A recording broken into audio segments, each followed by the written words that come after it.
Hello, good afternoon. I am Prince Opokudogbe and this is the Agri-News in brief on Agri-News TV. Now let's delve into what is happening in agriculture. In a move to combat global deforestation, the European Union has issued a directive to cocoa-producing nations in Africa. The directive states that nations facing deforestation challenges will no longer be able to export cocoa to the EU market. This directive, which was passed by the European Parliament, extends to various industries including cattle, coffee, palm oil, rubber, soy, and wood. The caution was sent at the SET International Trade Show and Conference in Accra. Companies engaged in these sectors must demonstrate that their products are not sourced from deforested land or land with forest degradation. According to the EU, nations involved in cocoa production must cease the use of child labor and labor slavery, stating that stringent actions will be taken against countries found to be in violation of this mandate when it comes to trade.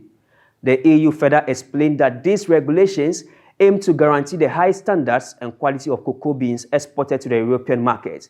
Meanwhile, Gideon Ayete, an agri-economist on Agri-News Review on Agri-News TV, said the regulation is timely as it will preserve the forest. The European Union's directive to African countries who are into cocoa production reflects the increasing awareness in the global space about sustainability in agriculture. And cocoa production over the years have been linked to deforestation, particularly in West Africa. So this is a directive to the African nations. We want to protect the environment. There is a call for us to preserve or conserve the environment. So we shouldn't practice or go into activities in the name of producing cocoa whilst at the expense of our environment. So protect your environment, particularly with deforestation. Don't source your cocoa product or cocoa beans from lands which are deforested. Okay, we want them to be virgin lands, we want them to be forestry, we want them to be fresh, we want them to be sustainable. Okay. So it's a directive for African nations or countries who are into cocoa production so that they will be able to conserve the environment. So it's a right call to action. Still on the Ghana-EU relationship, the EU has pledged to enhance Ghana's economic development through trade and technology. Ambassador of Italy to Togo and Ghana, Daniela Donladi, highlighted the potential for Italian technology to transform Ghana's abundant natural resources and raw materials into value-added products for the export market. She said Ghana has numerous natural resources, but it's not doing so well when it comes to manufacturing to transform its resources into value-added products.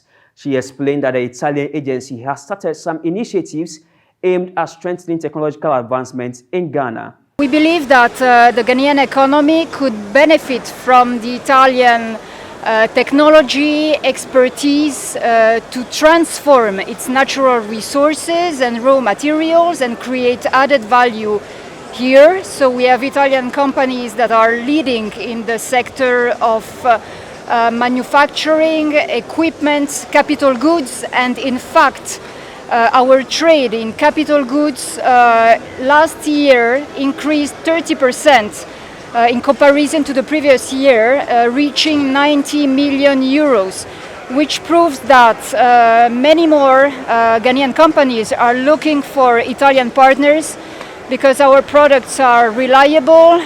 We bet on innovation, assistance, training, and there are many initiatives to promote the trade between Italy and Ghana, thanks to the Italian Trade Agency and with the support of the Italian Embassy. We are also sending delegations of Ghanaian companies to Italy to attend trade fairs. We provide also training and we try to provide as many opportunities in the trade sector. Meanwhile, Anthony Morrison, CEO of Chamber of Agribusiness Ghana, said a partnership between Ghana and EU will translate to boosting economic opportunities. No country trade among themselves alone, and the only way you can sell your culture, your technology, your industry, your people, your skills is to trade. And throughout history, countries that trade more are the most powerful. So Ghana is also leaning on that to promote trade and also engage actively in the agriculture trade. And don't forget that the AFTA is being hosted by Ghana, and that puts a lot of responsibility on us to be able to find a very strategic way of promoting trade. Now, former Speaker of Parliament, Professor Aaron Mike Okwe, says the country will continue to turn to the International Monetary Fund, that is the IMF, for financial support until it uses its natural resources well and pays attention to agriculture.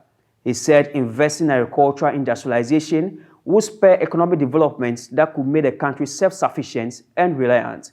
He made these remarks at the 2023 Ekwafu Hall National Best Farmers Lecture held at the University of Ghana in Accra. 2022 National Best Farmer Nanaya Sapon Sirebo, who was present at the event, called on the government to implement policies that will ensure that agriculture becomes a catalyst for economic growth and sustainable development.